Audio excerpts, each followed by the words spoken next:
So basically, it's a tool for answering questions with the help of your data.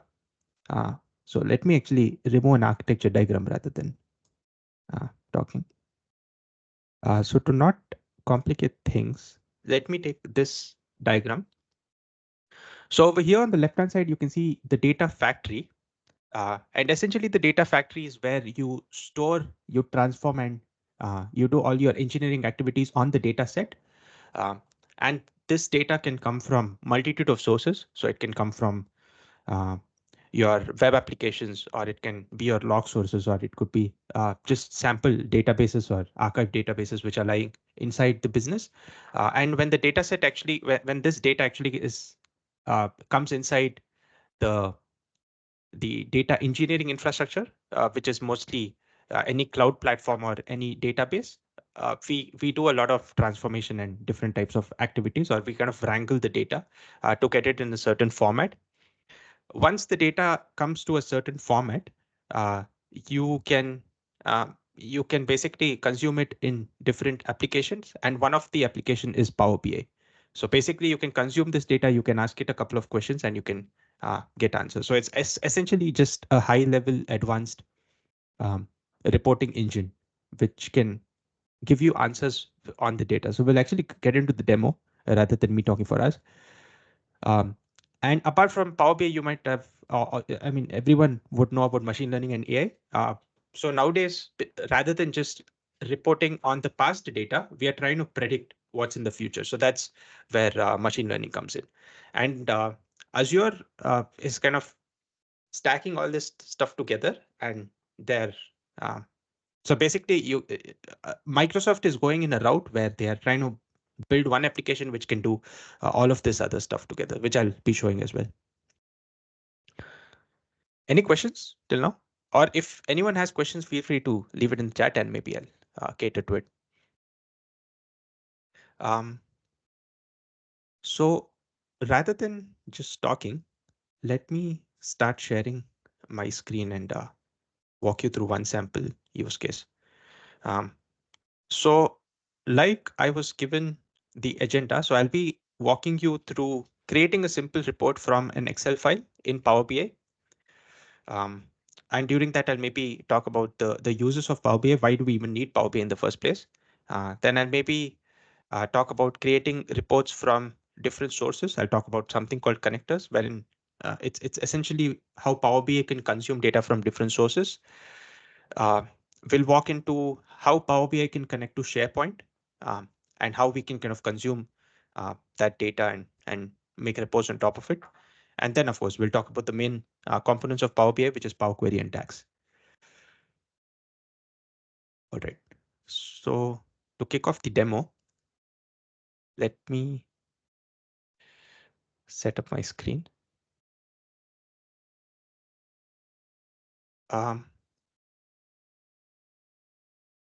Now I am really not sure how this is going to look, but yeah, let me know if it's a little cluttered, because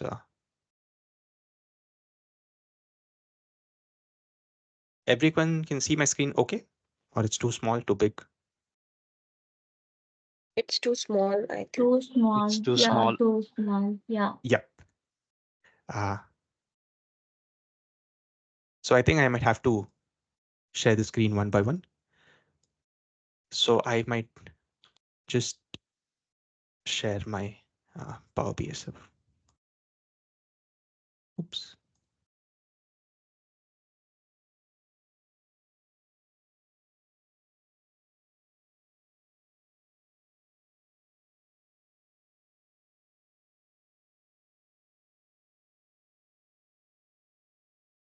All right.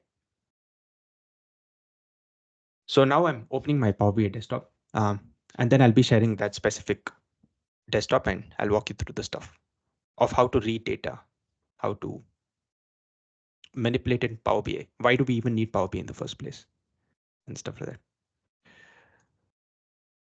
that. So for the purposes of today's meeting, I am actually referring to Adventure Work Sales data. And this is a sample data by Microsoft, essentially for people to play around with Power BI. So we'll we'll use that data set as reference and we'll do all the stuff. And yep, I think this is the screen. Can everyone see my screen okay now? I'm just sharing one window. Yes. So Yes, yes. no? Yep, awesome. All right. So essentially, inside, once you open Power BI, like any other Microsoft application, you get the home page wherein you can, walk through existing reports, or you can create a new report. In this case, we'll actually create a new report. And let's actually walk through what this page or what this application actually consists of. So on the top side, you can actually see you have the main menu, and this has a couple of different options. And as we have already spoken, that Power BI is a tool which is a reporting engine which sits on top of the data. So your home page actually has all the data activities. You can get data, you can work with an Excel notebook, you can connect to OneLake. OneLake is essentially a Microsoft data store, or you can connect to Dataverse and other stuff. There's an important thing called transform data. So you have data engineering activities which are done on the data lake, which I showed you a couple of minutes back. However, to actually visualize the data, you might have to do a couple of manipulations on the data. And those manipulations does not make sense if you actually do it on the data engineering side of things.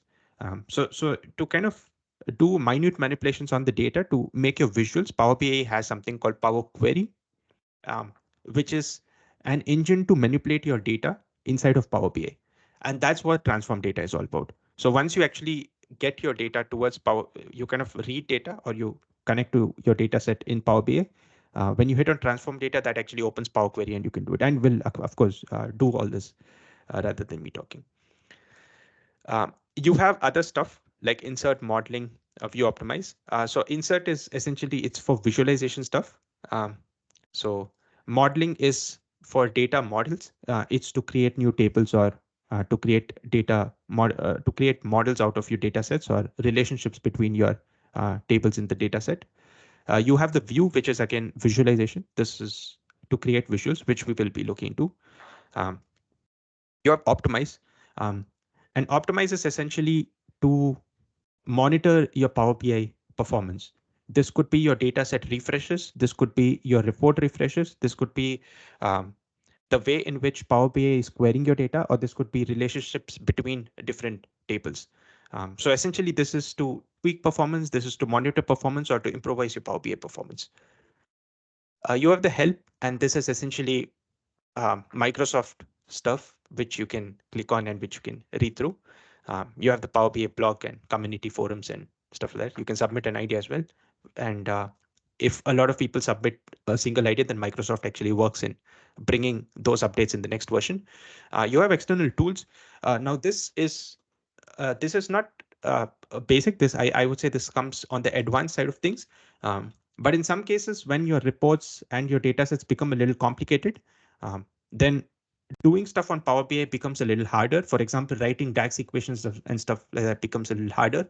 And that's when external tools come into play. So external tools is nothing but open source developers have created softwares which actually integrates with your Power BI application to essentially help you develop stuff inside of Power BI. And that could be measures, it could be manipulating tables, it could be writing basic code and stuff like that. So you have multiple external tools. I have installed 3 in this case, DAX Studio and Tabulator being the most famous of all. On the right-hand side, you can see the visualizations, and this is essentially to build different visuals. If you actually hover over each of these small icons, you can actually see what type of visuals are there. So you have a bar chart, you have a column chart, you have a scatter chart, and you have, I think you have a geospatial map and other stuff. Most famous being the table and the matrix. You also have Python and R. So Power BI recently, I think in 2022, they have integrated with Python and R. So you can actually import stuff like Seaborn and these other Python libraries, and you can create your custom visuals using code if one of these visuals does not suit your data set.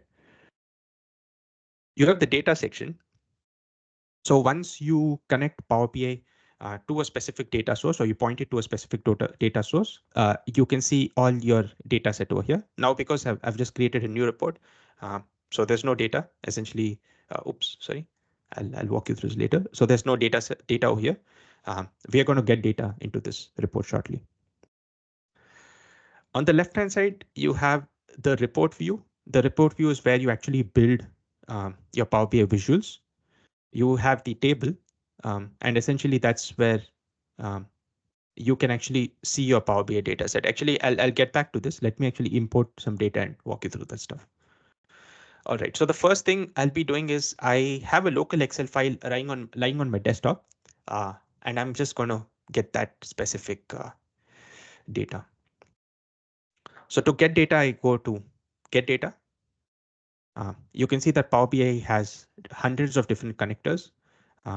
You can it's kind of segregated into different services. It's pretty powerful on the Azure side of things. You can actually connect it to a lot of Azure sources. And then you have Fabric, which is coming into play. You have a lot of stuff. You can see you have SAP connectors. You have SQL database connectors. You have SharePoint connectors, which we will be walking through today. But in this case, I just need to get an Excel workbook. So I think you guys are not able to see what happened, but basically there was a pop-up which is stated, where is the Excel workbook? And I'm just going to... We can see that way. Yep, awesome. Yeah. So you can see the pop-up. Yep, that's great. Yeah. So I am going to that specific Excel workbook. And in this case, it's Adventure Work Sales. It's a XLX file. It's a Microsoft Excel file of 13 megabytes. Let's open this. So once I open it, it actually tries to get that specific data into Power BI environment.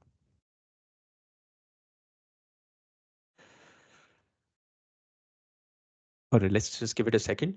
While actually this is loading, so it's important to understand that Power BI has two types of getting data. One is import mode and one is direct query mode.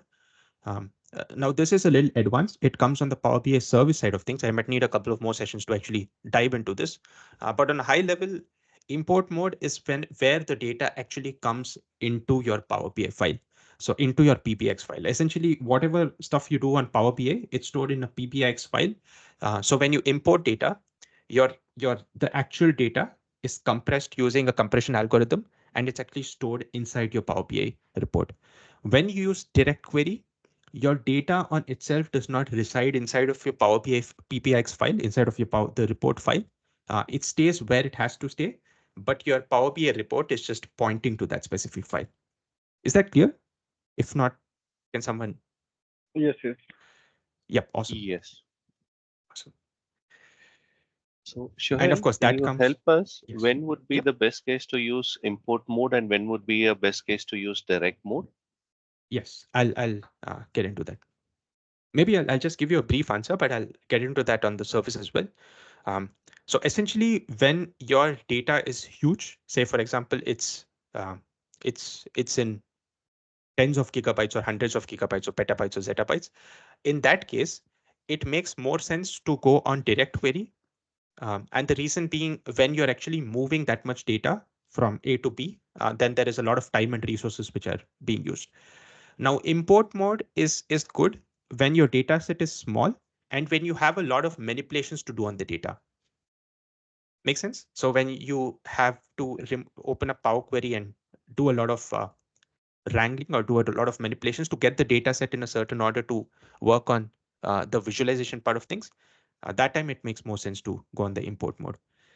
But direct query is more sensible when you have a lot of data set and when you don't have a lot of engineering on the data set to be done. So essentially what happens when you have, say, petabytes of data and you have stored it in a SQL database, for example, to actually, if you are using import mode in this kind of scenario, then that entire 10 or 20 gigabytes of data is actually coming to your PBX file. And that's, of course, going to eat up your, your resources and a lot of other things instead of Power BI. So in that case, it makes more sense to just use a direct query, point to that data set, and whatever manipulations you have to do in the data set, you can do it on the SQL database. Understood. Hope that answered the question. Yes, Sohail. And Yeah. just one thing. So being like a little bit new or relative new to Power BI and things, right? Most of the reports that we deal with may not go to GBs. It might be only on few MBs or few hundred MBs at the max. So in which case, Yep. more of import would be the right choice to go forward. Yes, that's correct. Okay. If I'm assuming it's just 100 MB, and I am assuming the data set is not going to scale up with time. Yes, so as in even it's with the not going scale to up, it may increase not with go time. to 100 MBs. Yeah. Yep. Then I think in that case, import mode makes a lot more sense. Okay. Yeah. All right. So now that the data has kind of loaded, so I'm going to select a couple of tables. Let me actually just take the most important tables. So in this case, I've taken customer, date, product, resale, sales. And essentially, these tables are nothing but they're different sheets in the Excel workbook. Now, once I actually select which table I want to bring in, you have load, transform data, and cancel is to exit. When you hit on load, all of the data set is actually loaded into Power BI, and that's not a good practice. So once you actually select which tables you actually want, it's always good to hit on transform data. And when you hit on transform data, what happens is Power Query, in this case, is import. So Power Query actually gets this data. Power BI actually gets this data, and then it opens Power Query. Now, Power Query is an engine inside of Power BI to help you perform basic manipulations in the data set. So once it opens up, I'll walk you through stuff. Yep. And this engine has something, basically the UI for this engine is Power Query Editor. So what is open right now in front of you is the Power Query Editor. Everyone can see a table. I'm just sharing a screen, just confirming. Not yet. So it's still with the. We are not seeing the Power Query view. We are just seeing the. Yep. So I am actually sitting on a white screen. So I might have to share that specific window. Let me share my screen and let me expand this. And can everyone see the screen okay? Or Yeah. is it too small? It is too small. Too small. Yeah. I might have to purchase a new monitor. Yep, I'll be sharing just this specific screen. So essentially, this has this was what opened up when I actually hit on the transform data part. And this is your Power Query Editor. So Power Query Editor is essentially to perform Power Query operations on top of your dataset. And like I mentioned, Power Query is just an engine inside of Power BI, which helps you in performing manipulations on the dataset. As you saw in the previous step that I had actually just selected a couple of tables and they were customer, date, product, reseller, and sales. You can hover over these tables to actually view the data. And over here, you can basically see all the data set. Let me walk you through some basic stuff in Power Query. On the top hand side, you have the menu. You have the file, and I'll get into this part. You have the transform stuff, which is the actual stuff. So this is essentially to perform some manipulations on your data set. So for example, you can reverse the rows, you can transpose the table, you can split the column based on a delimiter, you can extract certain characters from the column and do a lot of other stuff. And essentially, you can imagine this is a no-code solution for doing data transformations. You have the column section, and essentially this is to perform specific operations on the column. So you can index the column, you can duplicate the column, you can perform specific custom function, you can connect it to Azure Machine Learning. So if you want this data set to be used inside of Azure Machine Learning Studio, then you can do that. You have the view space, and this is essentially a more advanced way of viewing the data. So for example, in the data preview section, if I want to see the column profile for this specific table, then I can just hit on it and it shows me the column profile. this makes no sense over here. So let's go to the city, for example.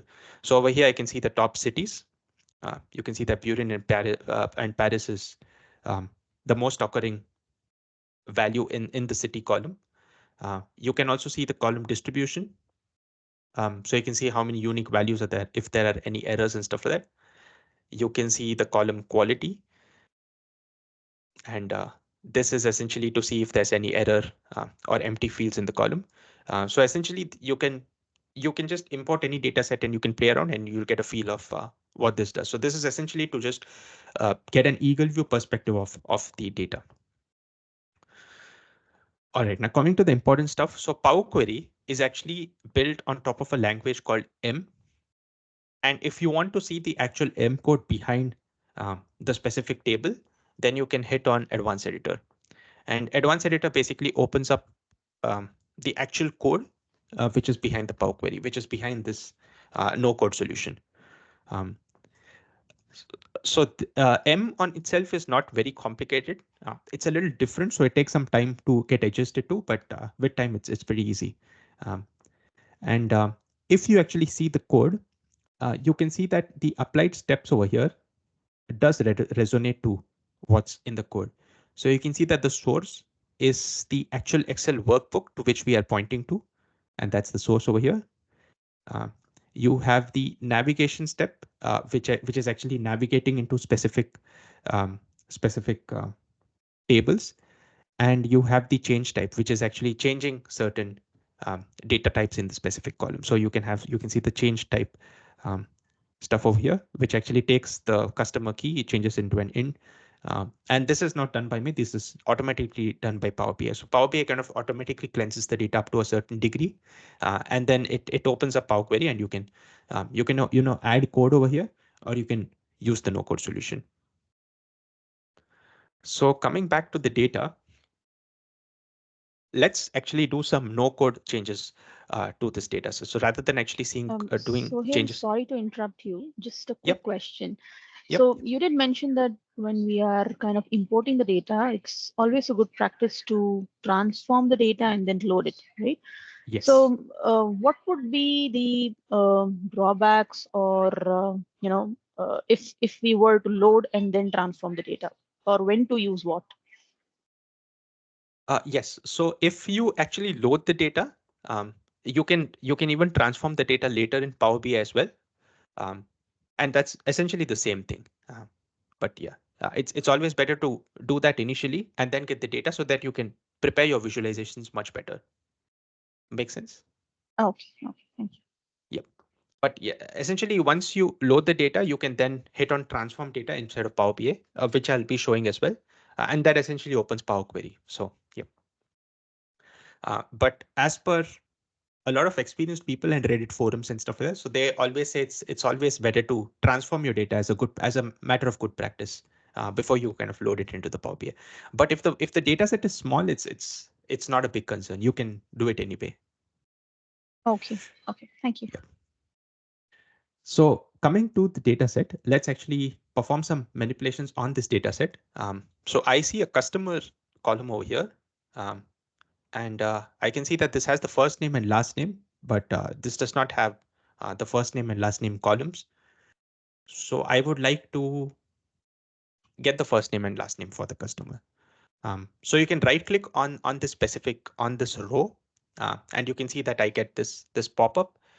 You can do a lot of stuff. You can remove this column. You can remove other columns. You can duplicate this column. You can remove duplicate. So it's basically a no-code solution. You can pretty much do a lot of stuff. In this case, I want to split the first name and last name. So I go to split column. I go to by delimiter. And I want to split it by a delimiter, which is the space. You have a lot of other delimiters as well, but for now, I just want to split by space. And in this case, I want to split by each occurrence of the delimiter. So if the person has a middle name and a last name, I want the middle name and the last name to be a part of his surname. All right, so once I hit OK, you can see that the column has been split into two. And parallelly, you can also see that there is the added steps over here. So there's split column by delimiter, and there's certain change type, which Power BI automatically does. If you want to look at the step over here, you can just click on the small setting button on the extreme right hand side, and you can see that that's the actual settings which I had performed. Now let's go to this step. I would like this to be the first name, so I just double click on this column. I hit on first name, hit on enter, and you can see that I have renamed the columns. And the actual M code occurs over here as well. So the name was customer one, I've changed the name to first name. And I would like to change this to last name. And you can see that the code has been changed over here. So the customer.2 has actually changed the last name. When we go back to this specific customer, and when we hit on advanced editor again, you can see that there are a couple of changes in the code. So you can see that the first name and last name column names were changed. And then I have split the column by a delimiter. So as you can see, as in when you actually do operations on the data set, on the background, there is M code, which is auto-generated by Power Query. And essentially, all this is happening with the help of M. So this is how you manipulate data in simple. You have other data sets as well. Yeah, you can perform manipulations on this, on the sales data, on the customer data. You can even change the name of the specific table. For example, if I want to change it to customer 123, you can see that the name changes to customer 123 and stuff like that. For now, I'll just keep it as customer. You can do a lot of manipulations on this data set. If you want to see the column profile on a holistic level, it's always a good idea to hit on this down arrow. And when you actually hit on that, it actually tries to give you the top values. So in that case, you can actually get a feel of what kind of values are there. You also see that on the lower right hand corner, you can see that the preview is downloaded at 4:15. So Power BI does not keep a live connection with the data. It just gets a preview of that data set for you to work with. So it's like the top 100 or 1,000 sample of the data. So in this case, it's 1,000 rows. Once you have performed all your operations inside of Power Query, you can go to the home page, and I have not covered this section, but essentially the home is to perform basic operations on the data set.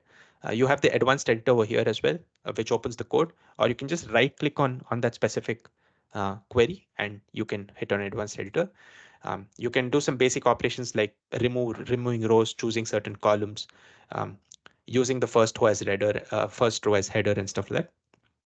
You can even merge queries. So merging queries is essentially merging tables, and appending queries, it's right join, left join, and all this kind of stuff. And you have the AI stuff, which is there as well. Once you're comfortable with the structure of the data, you can hit on close and apply. What this does is this compiles your data set now. And it basically, let's share this window. Yep, it compiles your data set. And it's evaluating and it's trying to bring those changes into Power BI. Am I sharing a screen? No, I'm no, sir. not sure what's happening. Yeah. No.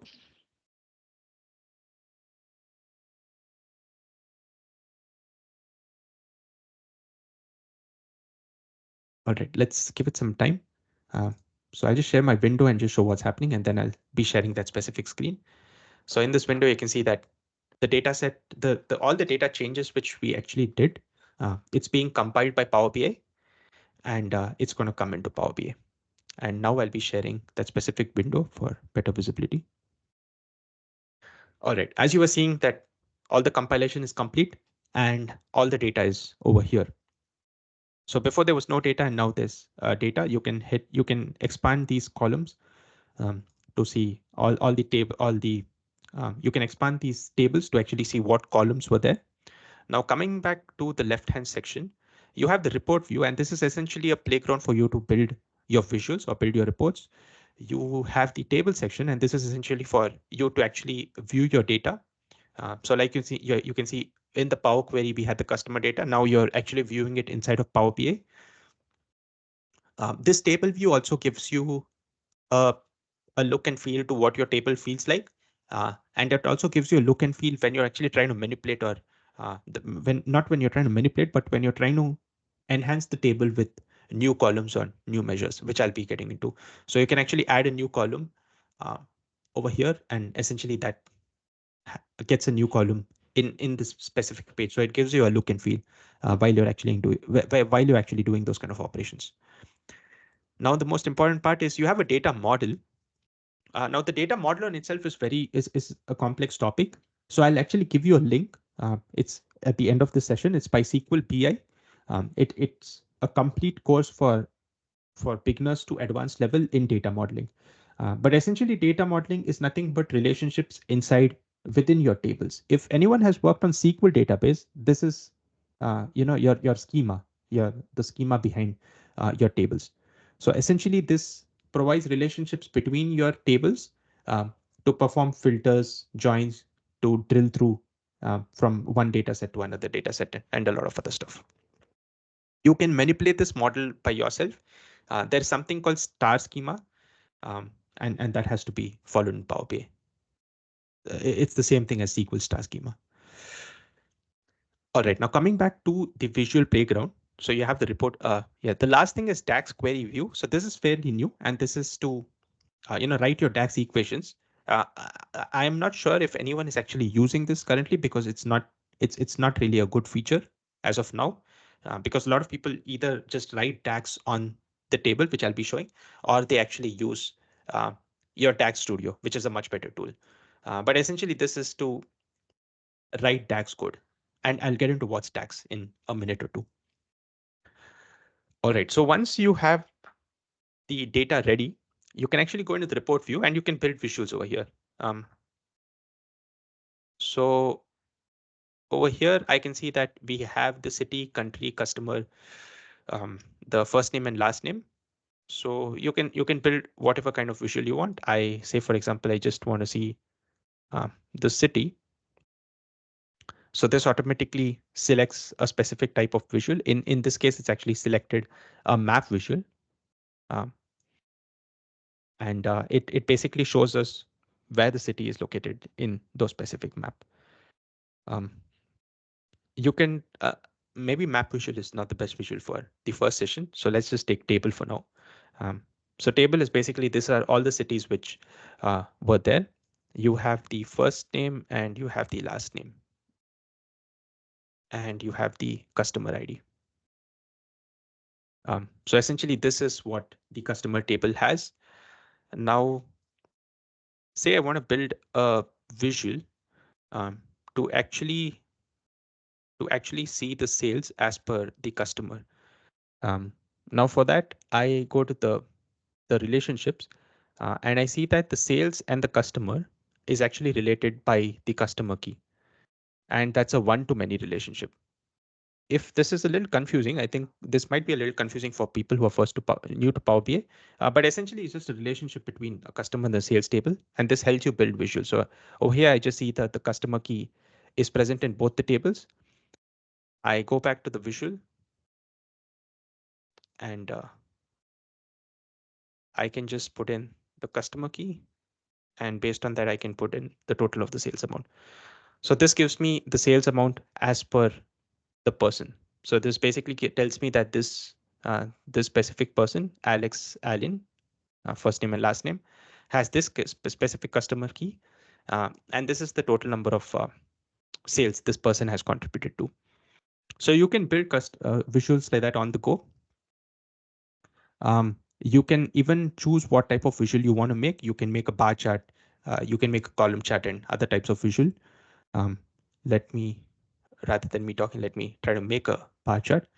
So over here, let me take the sales amount, and this automatically made a column chart, but let me make a bar chart. So this is the total sales amount.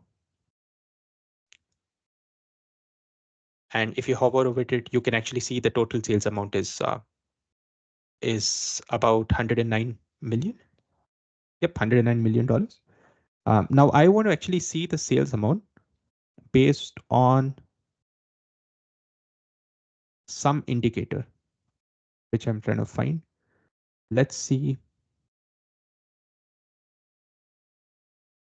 So let's take customer key. Oops, that's not a good.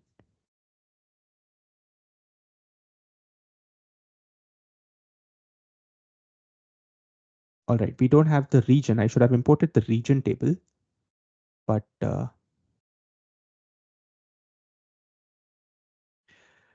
all right, so basically I've taken the first name and I put it in the y-axis. So you can see that in the y-axis, we have the names, and the x-axis basically tells the sales amount for that specific name. And if you actually try to hover over each of that, you'll get what is the sales amount contributed for that specific user for that specific name. If you can now, this is a visual playground, so you can pretty much utilize all the options you have inside of Power BI. You can see the view section, you can change the theme, you can add bookmarks, you can put in slicers, you can change the color of the chart and stuff like that. If you actually want to format this specific visual, then you have something called format your visual, and this is basically the settings to enhance your visual.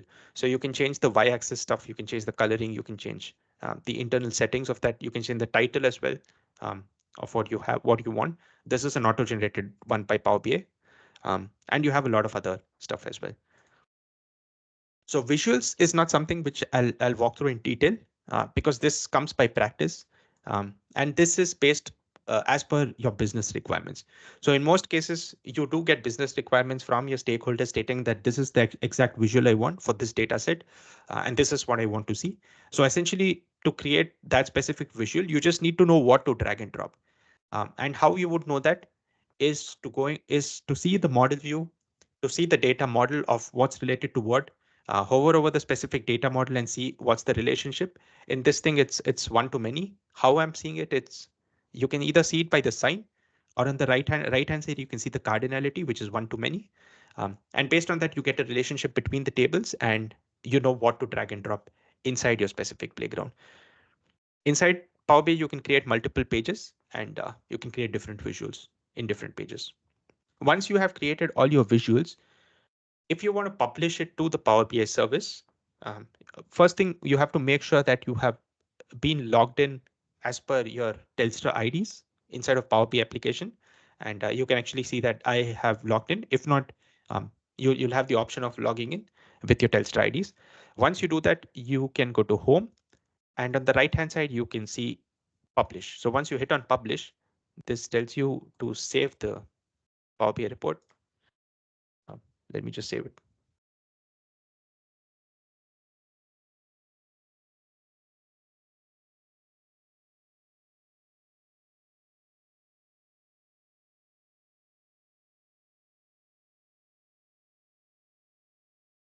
And once you save it, you can publish it to one of the workspaces.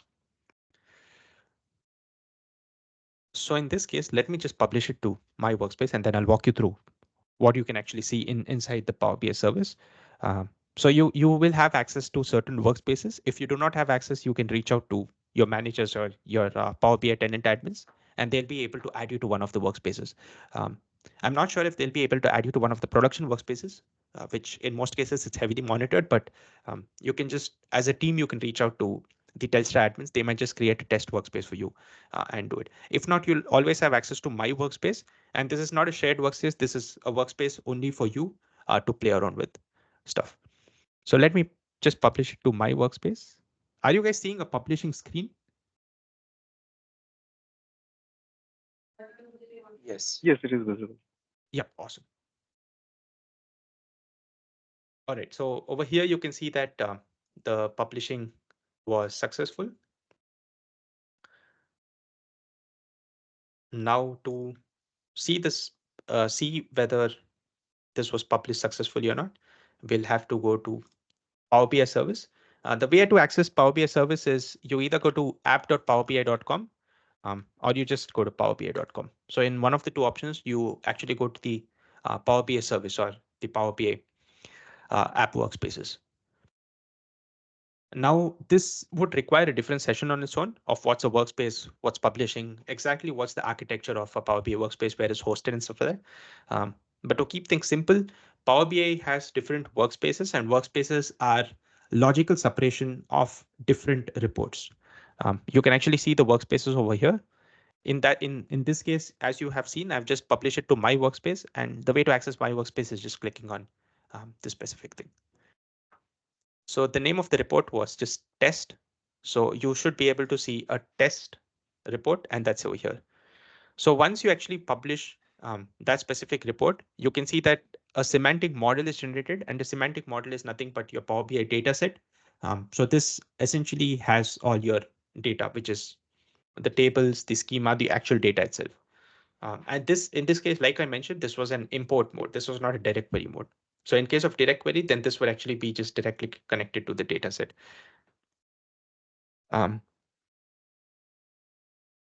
This is a brief of the workspace. I don't want to get into any details over here because if this is required, this might require another hour. But with respect in shortage of time, let me actually just have a look at what all I need to cover. All right, creating reports from more than one Excel file. We have seen Power Query and basic transformations. If there are any questions, I'll look into it. So if you have any questions, please feel free to leave it in the chat. We will see the need of a tax measure. Yep, we'll get into that. All right, so now that we have seen how to point Power BI to a local Excel file and play around with the data using Power Query and make a basic report. In most of these cases, it's not going to be like that because most of your data is not actually going to reside in a machine. It's actually going to be residing in some business infrastructure. So in this case, what I'll do is I'll walk you through a sample work which actually came from VTS. And maybe we'll walk through that because I think that is going to cover most of the stuff which was mentioned in the agenda. All right. Let me share my screen. I'm trying to find the specific folder with which we need to play around. All right, is this one. All right, so this is the SharePoint folder, and it has a couple of files over here. So it goes by the name all charges extract. And this SharePoint folder is going to be auto-populated by an existing Power Apps data flow. So basically on a weekly basis, no, on a monthly basis, that flow is going to run. That's going to fetch data from some existing sources from some enterprise systems. It's going to do some basic manipulations and it's going to throw that over here. So in this naming convention, you can see that you have 01/2024, 10/2023, 11/2023, and stuff like that. So this indicates the month and the date. Now inside of Power BI, we want to read all this data, but all of this data does not have a month and date column. So we should, the use cases, we need to read all the data and we should have the month and date column for that specific data set. So we need to do that in Power BI. So to do that, let's open a new Power BI report.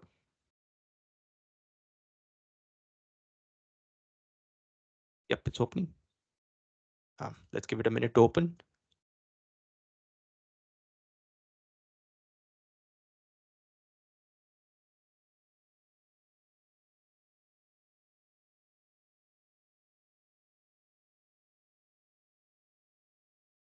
All right, so Senthil Kumar has mentioned that if you need to publish any report, you have a shared workspace for the team. So please reach out to Senthil if you need access to the workspace.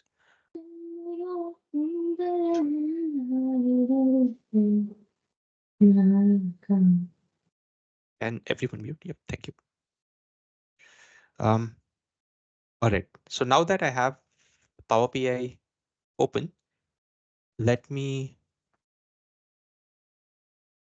share that specific window.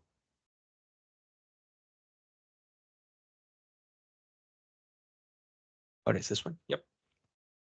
So like you saw previously, it's pretty much the same thing. We have open Power BI. Now, once we open Power BI, we have to create a new report. So I just hit on creating a new report. Now, in this case, as you have seen, I need to point this to that specific SharePoint folder. So I go to get data.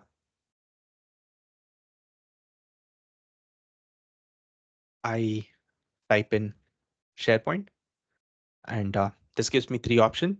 In this case, it's a SharePoint folder. It's not a SharePoint list. So I just click on SharePoint folder. I connect it. Now, essentially on the background, what happens is it's trying to establish a connection with that specific SharePoint folder. It's asking me for the SharePoint URL. And in this case, I'm just going to copy that URL.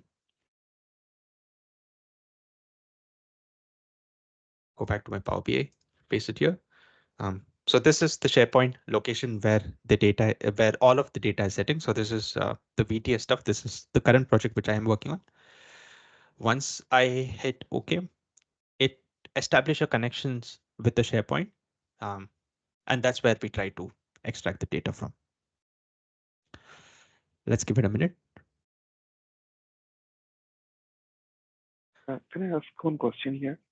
Yep, go for it. Since you're taking from the SharePoint, but Yes. how will it authenticate it? And any authentication we need to provide, or it will take the default, the user, whoever is using his own authentication, it will use? Yes. So so for authenticating Power BI to SharePoint, it's important that you have to be logged in Power BI using your Telstra ID. And that specific email ID has to be registered in the SharePoint access list. And that's how the connection is established. So for example, if I was not signed in inside my Power BI application, then in that case, it would tell me that, access is denied to this, either sign in or yeah, you're not allowed. So in this case, I am signed in Power BI using my Telstra ID, and my Telstra ID has been added to the SharePoint folder as an editor access or as a viewer access. In this case, it's editor access. And that's how the authentication happens in the background. Okay, thank you. Yep. All right. So once you have connected to that specific SharePoint folder, you can see that it kind of gives us the table with all the data set. So like I mentioned, you can I think someone asked whether you can load the data set and transform it. Yes, you can do that. You can load this data set and then you can hit on transform data. And essentially it's the same thing. But it's always a good practice to transform the data before it actually loads into a Power BI file. So that way performance stays a little better and you have a cleaner data set to do your visuals. But either way, you can perform stuff later as well. You will have access to Power Query even after you load the data set as well. So in this case, once I have connected to this SharePoint folder, I am going to hit on transform data, and this is going to open a Power Query window. And I think I might need to share the Power Query window now.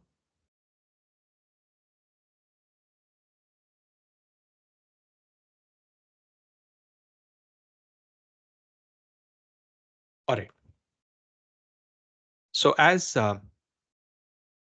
you had seen, the SharePoint folder which we saw, so that had a couple of files, and those files were all charges extract followed by a timestamp, which was actually the month and the date.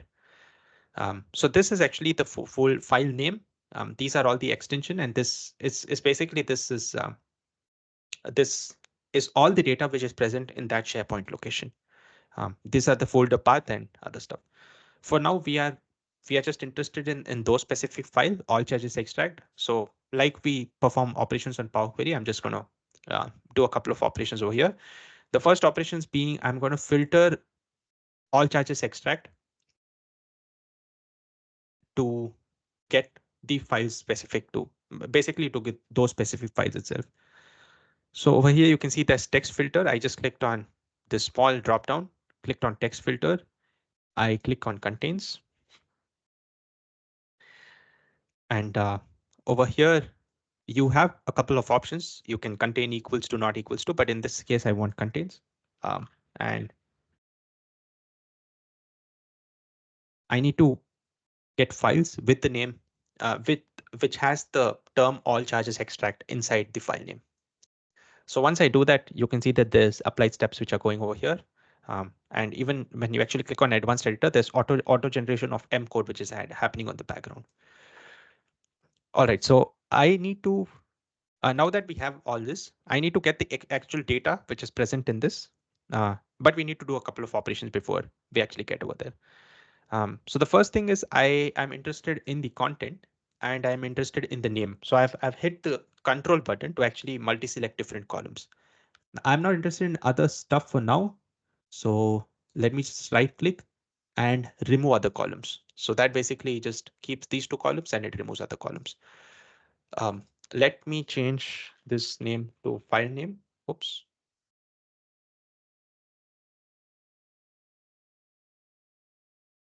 And now that we have the file name and the content, let me reorder this and we have the file name on the content. I am interested in the actual content now. So over to actually and like go through the content or expand the content, I actually click on this specific thing. It tries to fetch all the content inside these files now. So it's establishing a connection to the SharePoint and it's actually fetching the data in this case. Let's give it a second.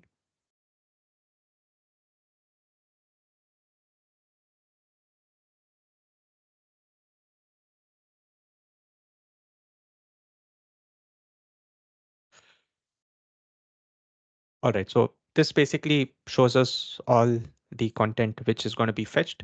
I need all the content for all the folders.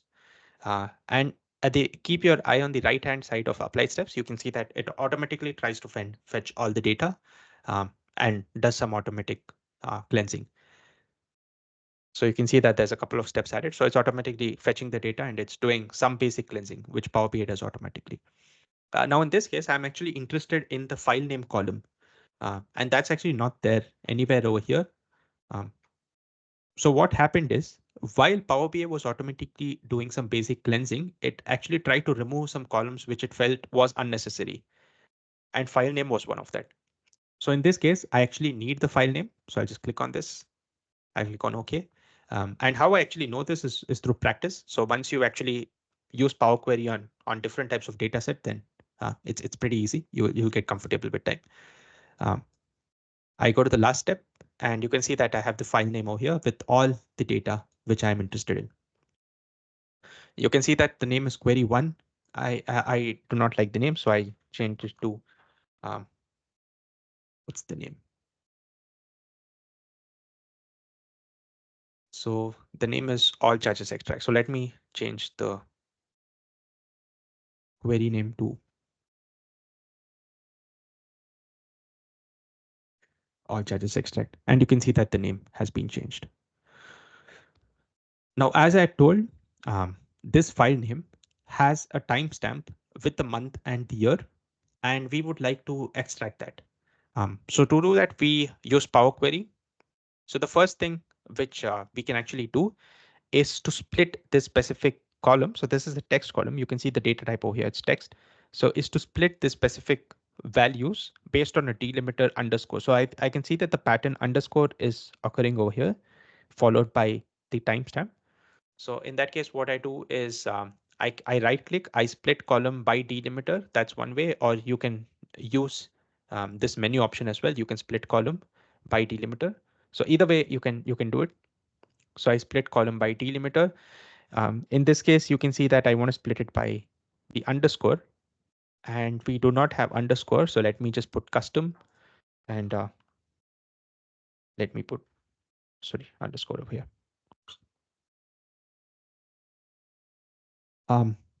And I am interested in the rightmost delimiter, not every occurrence of the delimiter. So this is going to split all the timestamp values into a new column.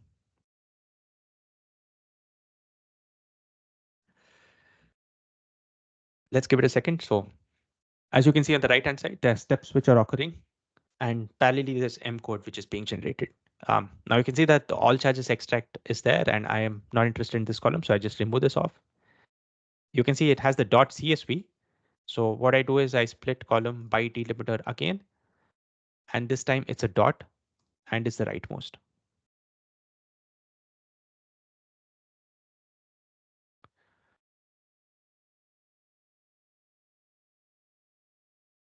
All right, so you can see that we have the CSV. I'm not interested in this, so I remove this. Now you can see that I have the timestamp column with the month and the year. Now I want to extract the month and year separately.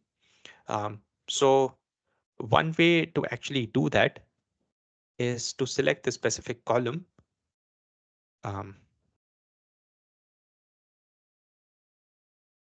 And you can go to transform and you can go to extract.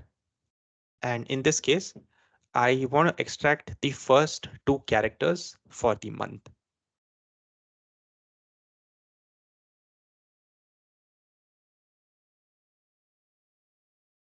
So in this case, I get the month, but it has removed the column. So basically I need the year as well. So what I do is I either go back to the previous step or I just delete this step altogether. So for now, let's delete the step. So to delete the step, I just click on this small cross. So it kind of eliminates the steps and it goes back. It takes your data to the previous form which you had. So now because I want the month and the year, so what I do is let me duplicate this column. So I just hit right click and duplicate the column. I hope so. Yep, it came to the end. I take it to the first. I reorder this.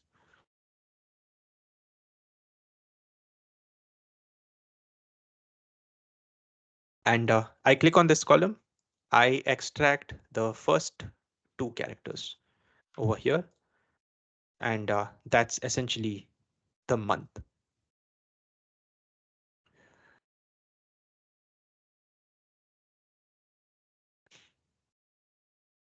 Yep, that's the month. And similarly, I try to extract the last 4 characters over here. And that becomes your year.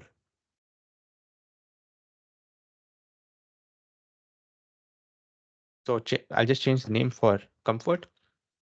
So this becomes the month. This becomes the year. Now you can actually change the data type by just clicking on this small square. So this is right now a text. I would like it to be a whole number.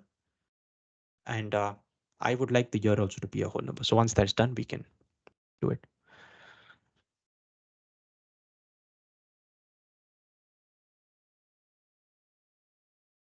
So let me change this to a whole number as well. Previously, when you changed the file names, you Yep. checked one box and the file name reappeared. So we can do that in the same way instead of like creating a duplicate and removing in a 2 ways. Can't that be done in that way? Yes, you can do that as well. So this in Power Query, you can take any approach as long as you approach your goal. It will do. So if you just want to, rather than performing all these operations, if you just like to extract that timestamp from the file name directly by using extract, and then you want to do this operations to save some steps, yeah, you can do that as well. Thank you.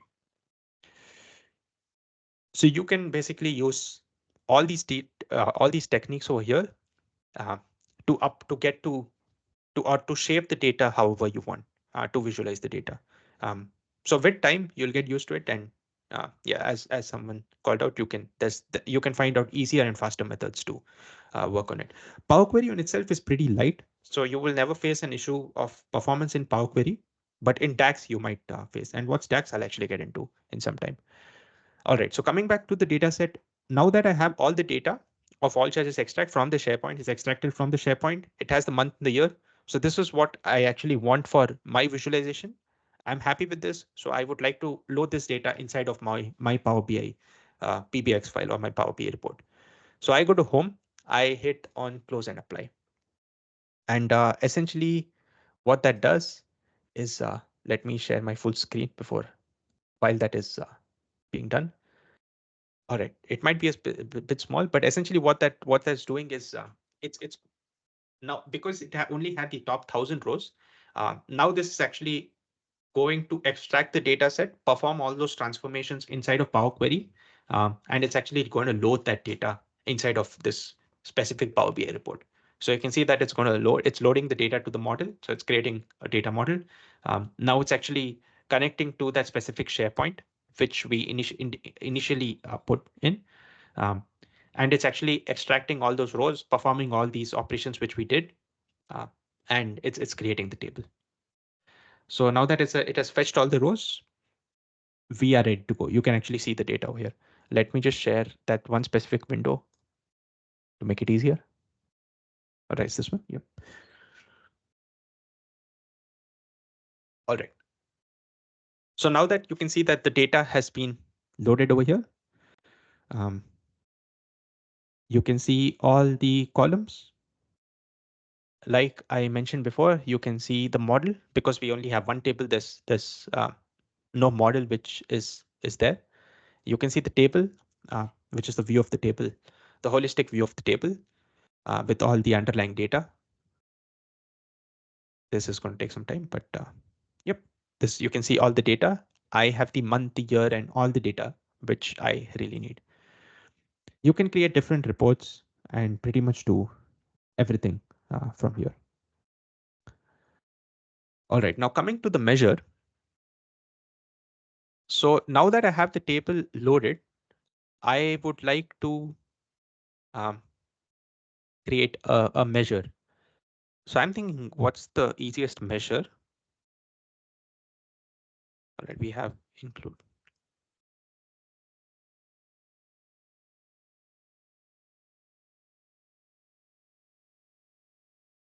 All right, so I have selected two specific columns. One is exclusive of GST and inclusive GST. All right, rather than selecting this, let me select. All right, I've selected two columns, and you can see that this automatically selected as a bar chart, but in this case, I would like to see it in as a table. So this is inclusive of GST. I would like to see exclusive GST, and I would like to see it based on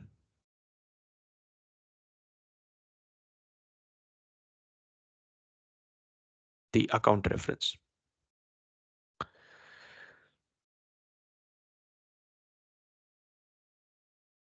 All right, so I've just created a basic matrix to see the account reference number, to see the sum of S inclusive of GST. So this is an amount inclusive of GST, and this is the same amount exclusive of GST. So this is basically a reference account which has paid this value to the government. Now in this case, I want to create a measure to find out what the GST amount should be. So before that, I really don't want the total to be visible over here. So the way to remove that is, like I mentioned, to perform any formatting on your visuals, you can hit on the format tab. And this basically gives you all the settings which you can perform on this specific visual. In this case, I do not want the totals to be visible. So I switch that off and we're good to go. Now, what's a measure? Measure is a calculation which can be done on the values in your table. So it's basically essentially taking two columns and performing some sort of mathematical calculations or some form of statistical calculations. The way to create, so I'll be sending a short video of what's a measure after this session. So that will help you to know what's it in detail. But on a very high level, it's just to create a mathematical calculation on the data which your table has. The way to create a measure is to just right click on the table over here and click on new measure. That's one way. The other way is you can just hit on new measure over here. And that basically creates a new measure on itself. So you can just go on home, create a new measure. Essentially, once you click on new measure over here, you have to point to that specific table in the code. So it's always a good practice to just select the table and click on new measure over here. So that's one option. Or the best way is to just right click on new measure.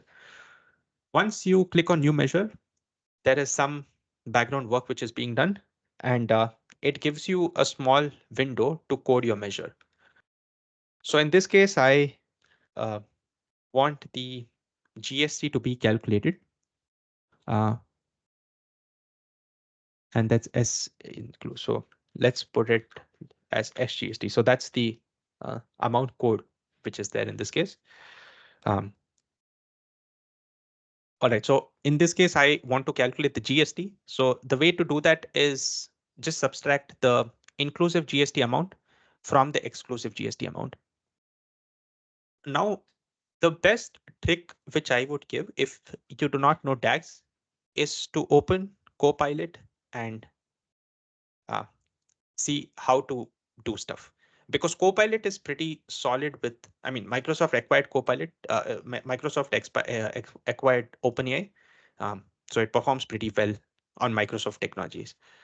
So let me just share my screen and show you how I kind of, if I'm not aware of certain things, I'll show you how I actually work on things. So in this case, I would like to create a measure to subtract two columns. So I just create a DAX measure to subtract two columns, and essentially this gives me a basic code as well.